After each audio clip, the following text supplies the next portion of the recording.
Hey y'all, it's been a while. Yes, I know it's been a hot minute since you've seen my beautiful face. Uh, but I was depressed, so this video is gonna be a little different from my last like three, because this one is gonna be another like really loosely scripted video. Like I have some notes written out because I have some points that I want to actually get across, but for the most part, this video is unscripted. So this topic is a topic that I feel like isn't touched upon enough in leftist spaces, especially because a lot of times leftist spaces happen to be dominated by white, able-bodied people. And this is nobody's fault. Like, well, it's society's fault, but it's not the creators' faults that they just happen to dominate these spaces. But that doesn't make this issue any more or less annoying, I guess. So I titled this video, "Should White People Speak on Black Issues?" But I'm not just specifically talking about black issues here. I'm also talking about any issue that doesn't directly affect the person that's trying to advocate, if that makes any sense. For me, I'm an able-bodied person. So since I'm an able-bodied person, I don't think it's my place to speak on disabled issues because I'm not disabled. But obviously, like, I still support disabled people's rights. I still I still want disabled people to succeed, and I still acknowledge the oppression that disabled people face.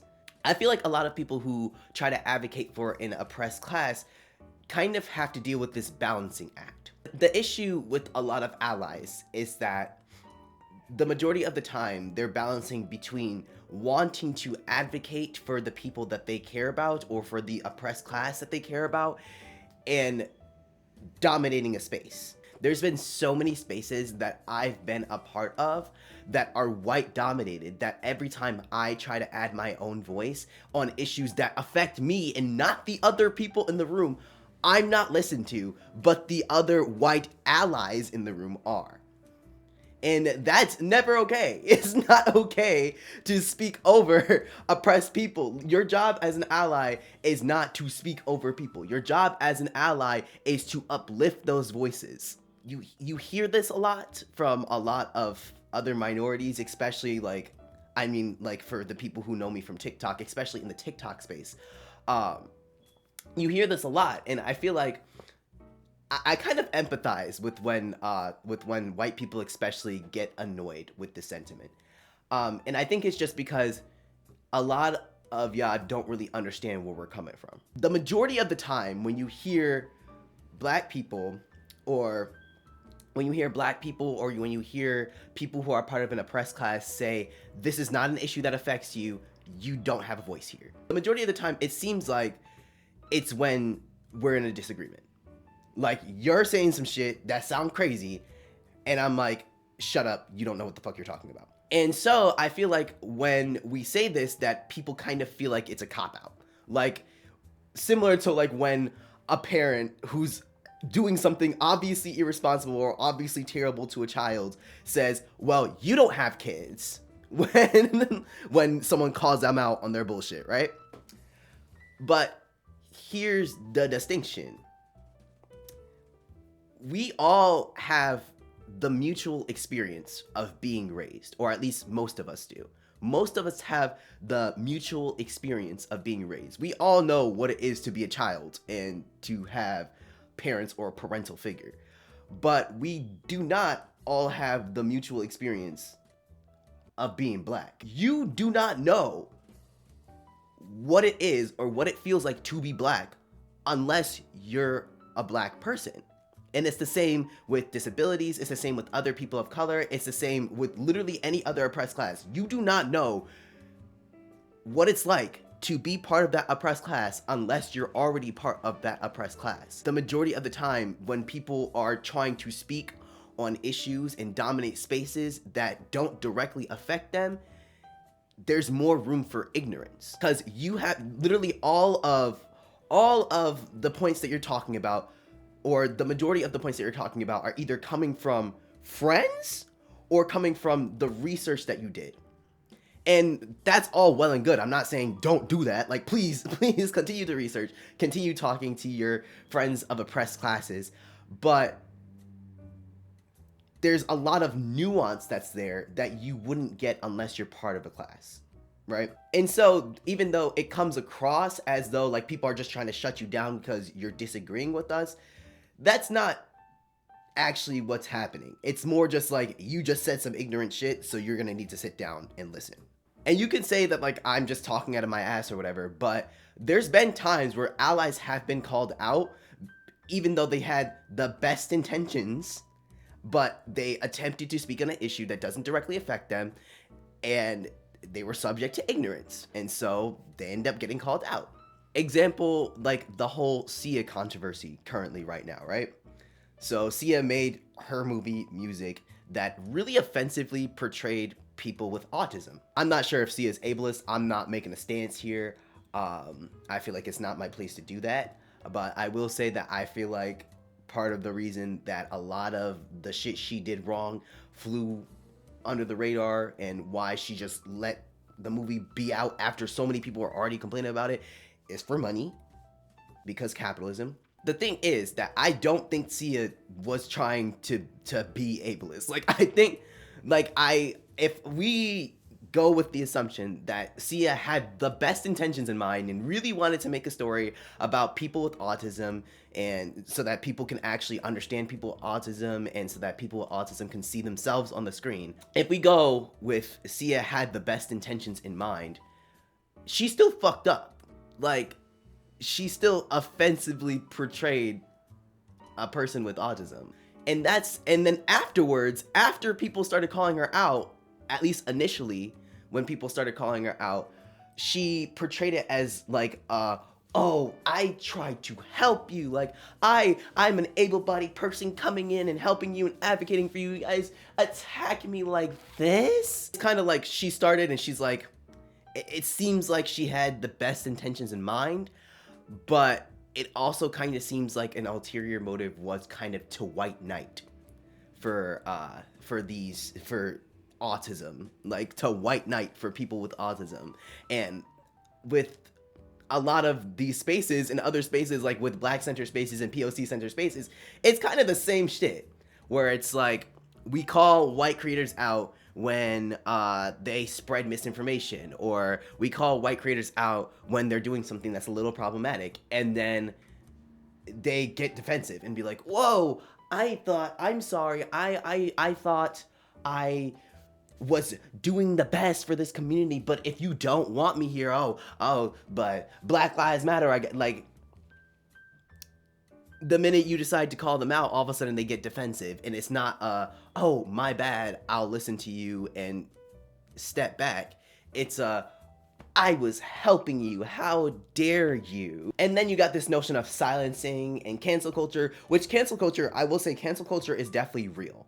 I'm not sitting here trying to tell you that cancel culture is not a real thing. I've seen smaller creators almost get wiped off the face of the earth because a mob decided to jump on them before they even got information about anything else. It's happened, I know. But every time people want to try to tell white allies, like, oh, I know you have the best of intentions, but you need to step up your game, then all of a sudden it's, you're silencing me, you're trying to cancel me, nothing's ever good enough for you guys, blah blah blah blah blah. It's shit like that. And then it makes me think, did you ever really have good intentions to begin with, or were you trying to signal to your little friends that you're not racist? Like, did you ever actually care about my life and about the struggles that I go through? Or were you doing this to ease your white guilt? I would much rather have someone be ignorant as fuck and actually care about my life and ask me questions and like just sit back and let me do my thing and just research on their own, than to have someone who is loud in spreading misinformation. Loud spreading misinformation, and then won't listen when you tell them they're spreading misinformation, you know? Like, because for me, misinformation is misinformation. I don't give a fuck if you're advocating for me or not. Like, if you're advocating for me and you're doing it wrong, I'm going to tell you you're advocating for me wrong. And if you can't listen to the criticism that you get from people of color or other minorities or other oppressed classes, then, bitch, maybe you should rethink the reason that you're trying to be an activist, you know? If the reason that you want to be an activist is to support oppressed classes and to make the world a more equal and fair place, then you wouldn't jump to getting defensive when people try to educate you. If you get defensive and that's all you do, you don't rethink anything that you said, you don't rethink the way that you said things, then maybe you should rethink the reason that you're an activist, or that you're into activism, or that you're speaking up for oppressed classes in the first place. I bet if you're an ally, you're wondering, then how do I be a good ally without speaking over the people that I'm trying to advocate for? How do I be a good ally without dominating the space? And I think the one key thing that everybody always forgets is to just listen. Just listen. Like, and I know it's hard because usually if you're just listening to different people of different oppressed classes, everybody has different opinions on everything. Like, if you ask me, I'm not the arbiter of all things black. Like, I'm not the keeper of blackness. Like, you can't just take accounts from me or just one other black person or black creator. So listening to other people, you might hear contradicting messages, you might hear things that you don't agree with, like, but it is so important to, as an ally, just listen to people, listen to their stories, listen to their experiences. Because as I said, we don't all have the mutual experience of being part of an oppressed class.